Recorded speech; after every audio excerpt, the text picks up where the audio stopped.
Welcome to July 24. Today we will be reading from Job 18, Psalms 55, and 2 Chronicles 25. Yesterday I made a bit of a goof. I was only supposed to do half of Acts, but I did all of Acts, chapter 23. And so we're not going to be doing a reading today, but if you're following along in our regular reading plan, I apologize for the goof. Our word for today is Psalms 55, verses 6 to 8, and this is the English Standard Version. And I say, "Oh, that I had wings like a dove! I would fly away and be at rest. Yes, I would wander far away. I would lodge in the wilderness. I would hurry to find a shelter from the raging wind and tempest." Are you longing for escape? Normally, a vacation is a designated time for disengagement, a set period in which you disconnect from normal duties and responsibilities. It may be going somewhere that no one knows you or has expectations for you so that you can turn off your work brain, drop your schedule, and depressurize. Vacation and holidays are not bad. God instituted a day of rest for every week. One of every 7 days is a day of rest in which you stop work and you focus on Him and worship, and it's also an important part of resting your body and turning off all the distractions. He also instituted holidays for national celebration and worship. These are times of rest and recalibration. But there's a difference between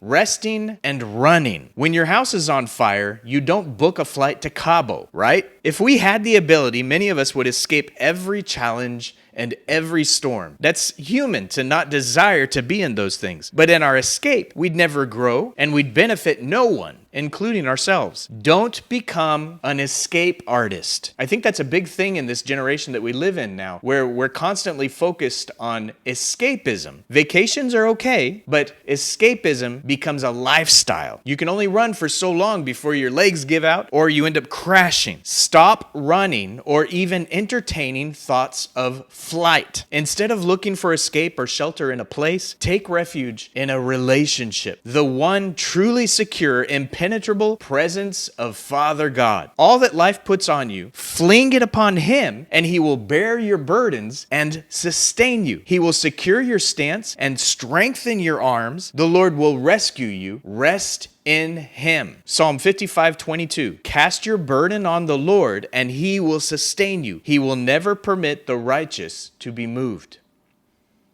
Job 18, New Living Translation. Then Bildad the Shuhite replied, "How long before you stop talking? Speak sense if you want us to answer. Do you think we are mere animals? Do you think we are stupid? You may tear out your hair in anger, but will that destroy the earth? Will it make the rocks tremble? Surely the light of the wicked will be snuffed out. The sparks of their fire will not glow. The light in their tent will grow dark. The lamp hanging above them will be quenched. The confident stride of the wicked will be shortened. Their own schemes will be their downfall. The wicked walk into a net. They fall into a pit. The trap grabs them by the heel. A snare holds them tight. A noose lies hidden in the ground. A rope is stretched across their path. Terrors surround the wicked and trouble them at every step. Hunger depletes their strength, and calamity waits for them to stumble. Disease eats their skin. Death devours their limbs. They are torn from the security of their homes and are brought down to the king of terrors. The homes of the wicked will burn down. Burning sulfur rains on their houses. Their roots will dry up and their branches will wither. All memory of their existence will fade from the earth. No one will remember their names. They will be thrust from light into darkness, driven from the world. They will have neither children nor grandchildren, nor any survivor in the place where they lived. People in the west are appalled at their fate. People in the east are horrified. They will say, 'This was the home of a wicked person, the place of one who rejected God.'" Psalms 55. Listen to my prayer, O God. Do not ignore my cry for help. Please listen and answer me, for I am overwhelmed by my troubles. My enemies shout at me, making loud and wicked threats. They bring trouble on me and angrily hunt me down. My heart pounds in my chest. The terror of death assaults me. Fear and trembling overwhelm me, and I can't stop shaking. Oh, that I had wings like a dove. Then I would fly away and rest. I would fly far away to the quiet of the wilderness. How quickly I would escape, far from this wild storm of hatred. Confuse them, Lord, and frustrate their plans, for I see violence and conflict in the city. Its walls are patrolled day and night against invaders, but the real danger is wickedness within the city. Everything is falling apart. Threats and cheating are rampant in the streets. It is not an enemy who taunts me. I could bear that. It is not my foes who so arrogantly insult me. I could have hidden from them. Instead, it is you, my equal, my companion and close friend. What good fellowship we once enjoyed as we walked together to the house of God. Let death stalk my enemies. Let the grave swallow them alive, for evil makes its home within them. But I will call on God, and the Lord will rescue me. Morning, noon, and night I cry out in my distress, and the Lord hears my voice. He ransoms me and keeps me safe from the battle waged against me, though many still oppose me. God, who has ruled forever, will hear me and humble them. For my enemies refuse to change their ways. They do not fear God. As for my companion, he betrayed his friends. He broke his promises. His words are as smooth as butter, but in his heart is war. His words are as soothing as lotion, but underneath are daggers. Give your burdens to the Lord, and he will take care of you. He will not permit the godly to slip and fall. But you, O God, will send the wicked down to the pit of destruction. Murderers and liars will die young, but I am trusting you to save me. 2 Chronicles 25. Amaziah was 25 years old when he became king, and he reigned in Jerusalem 29 years. His mother was Jehoadin from Jerusalem. Amaziah did what was pleasing in the Lord's sight, but not wholeheartedly. When Amaziah was well established as king, he executed the officials who had assassinated his father.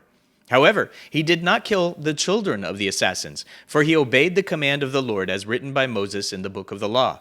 Parents must not be put to death for the sins of their children, nor children for the sins of their parents.